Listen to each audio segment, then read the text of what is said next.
What is the next episode about? Well, the next episode is basically the second part of the boat tour.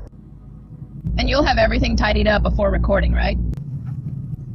Well, everything is super tidy, you don't have to worry. Come on, we're already familiar with each other.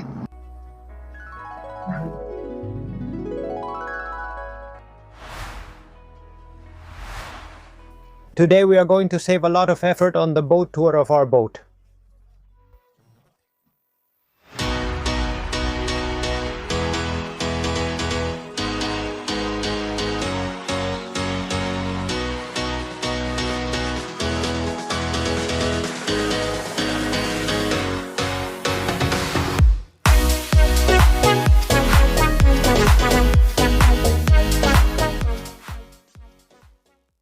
Greetings sailors, and welcome to a new episode of the Low Cost Sailor. In today's episode we mentioned that we were going to save a lot of effort and time, but it's us who are going to save the effort and time because the boat tour is one of the easiest episodes to make.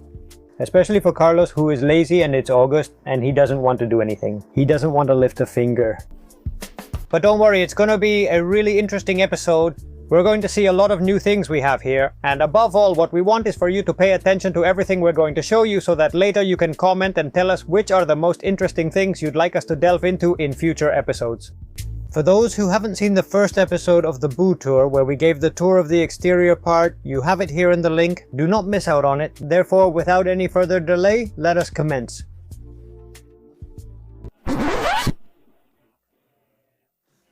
Catering services? Catering services? Currently, I am truly and genuinely feeling quite famished, David. Sincerely. I'll be right back.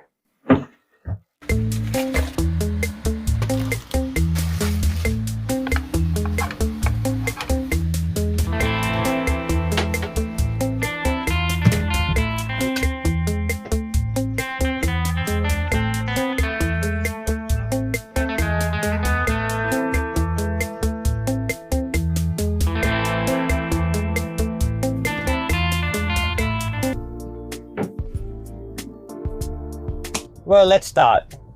Wait. The shirt. The continuity. What? The continuity, David. The continuity. Really. I have no darn idea what continuity is, but I understand you want me to wear the usual shirt again. Well, I am of the belief that at this juncture we are commencing. Let's start. Stop. Where are you going? Have you not watched the previous episode? We concluded outside. We will need to proceed from where we paused, correct? Certainly. Let's move forward with it. Well, before we go down, let's take a look at one last thing we forgot in the previous episode outside, which is the storage locker for the gear. In this storage compartment, we maintain an extensive assortment of items, among which the most significant are the fins and associated equipment. It is always beneficial to have additional fuel on hand, just in case. You never know when you might unexpectedly exhaust your supply and necessitate it. We are going to watch an episode concerning engine maintenance, during which we will need to utilize the jerrycan to initiate the engine. Naturally, our well-known soup is included in our kit, along with our emergency pump, just in case we come across a leak.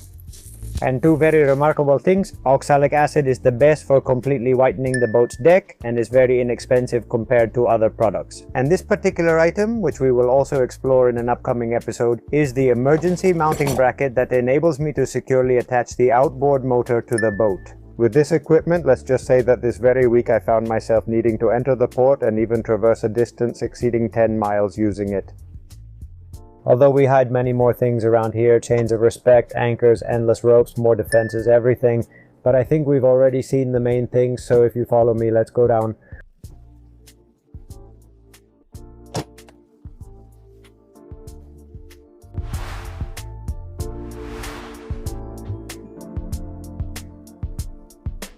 Please, step inside, step inside.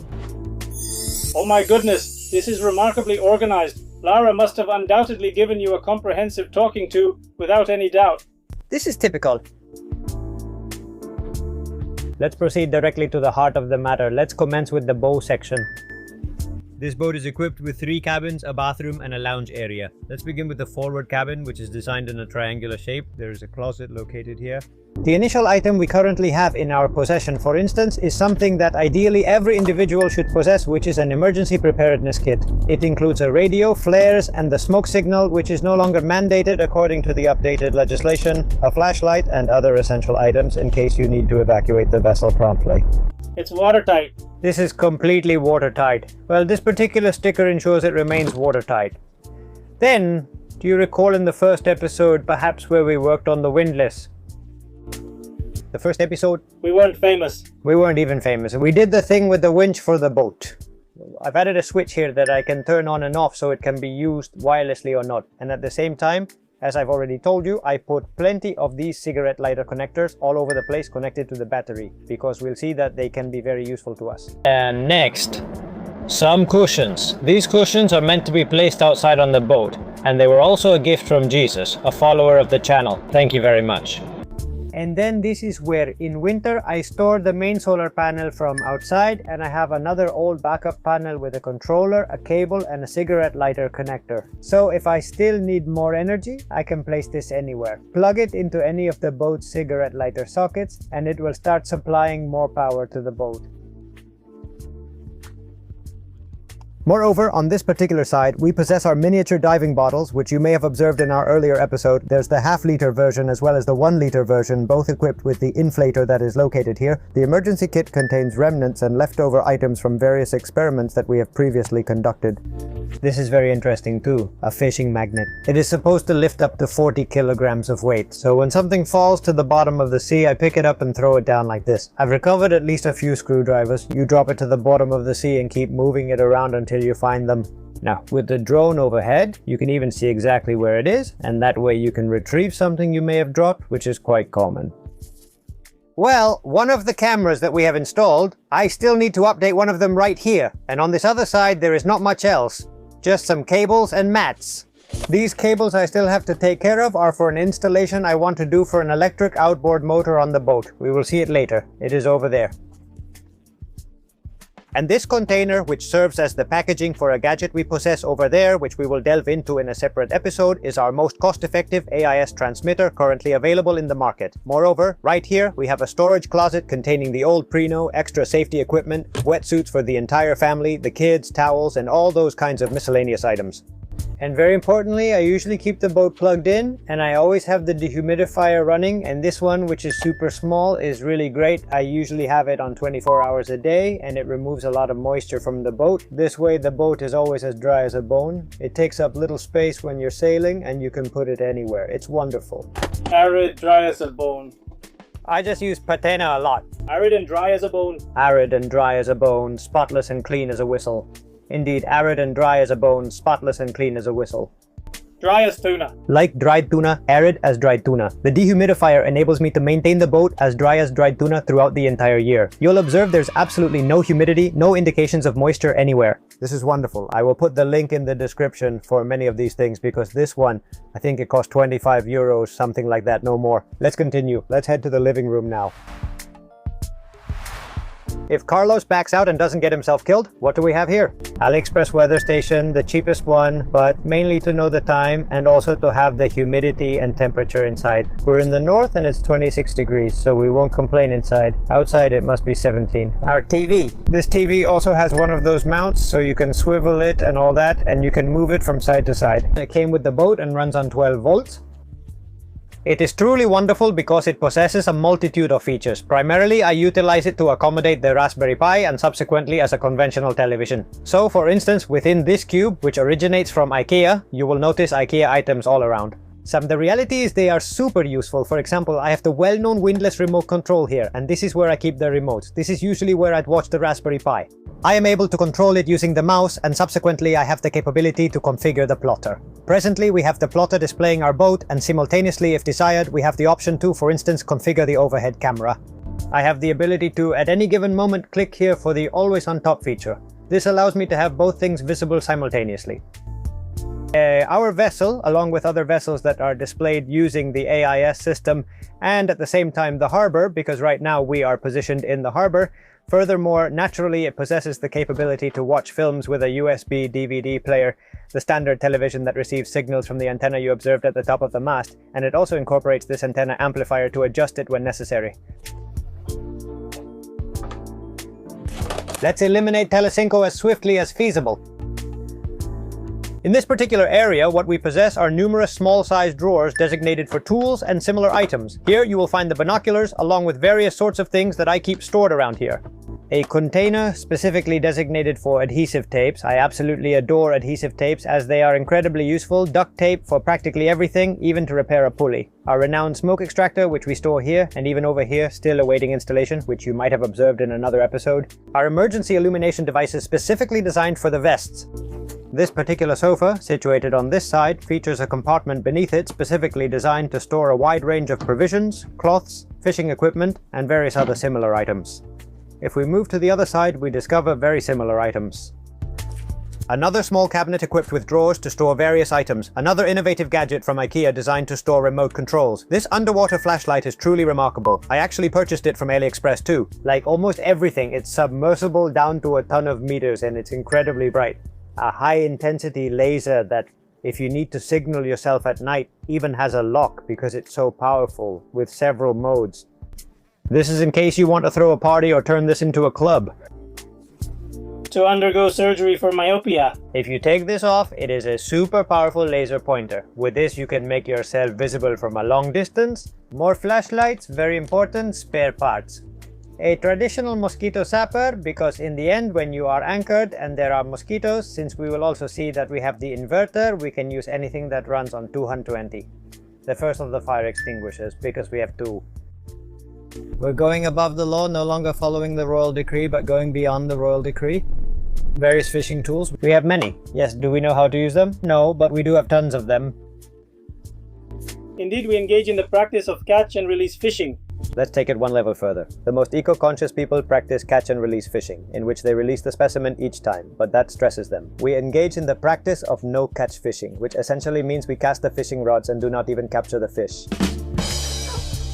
And then over here, well, for example, in this case is the tablet that I normally keep out. Various harbor books, that kind of thing.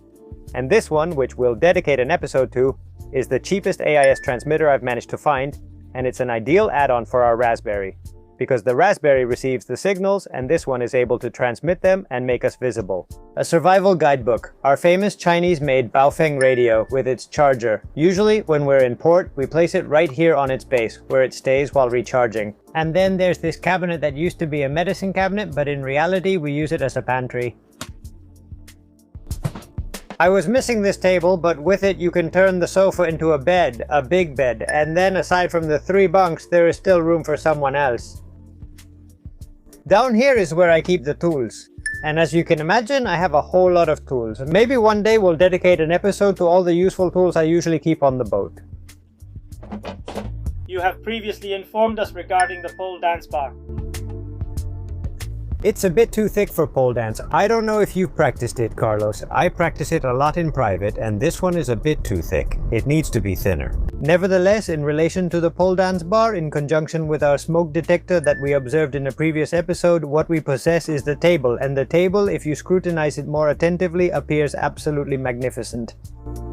It really seems like good quality wood, honestly, considering the boat is 30 years old. When I bought the boat, it was basically falling apart. So I could have done the usual thing, work the wood, sand it, varnish it, put in my own effort, and do all that hard work. However, I uncovered an approach that is significantly more straightforward, uncomplicated, and truthfully, it functions exceptionally well. Vinyl. In reality, every part of this is artificial. This was the original wooden material. Well, this is the section that wasn't charred because it was in the shade. However, if you observe closely, what's present here is enveloped with vinyl, and the entire table is entirely encased in vinyl.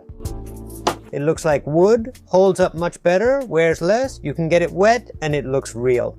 And the day you get tired of it, want to change it or anything, you just put vinyl on again.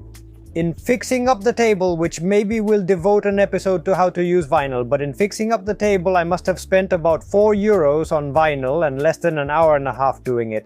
In my opinion, it was definitely worth the effort. In fact, if you examine it closely, all these boards that were previously aged due to moisture and water now appear quite new and refreshed, yet they are also vinyl. Everything's a lie. Everything's a lie. Everything here is a lie.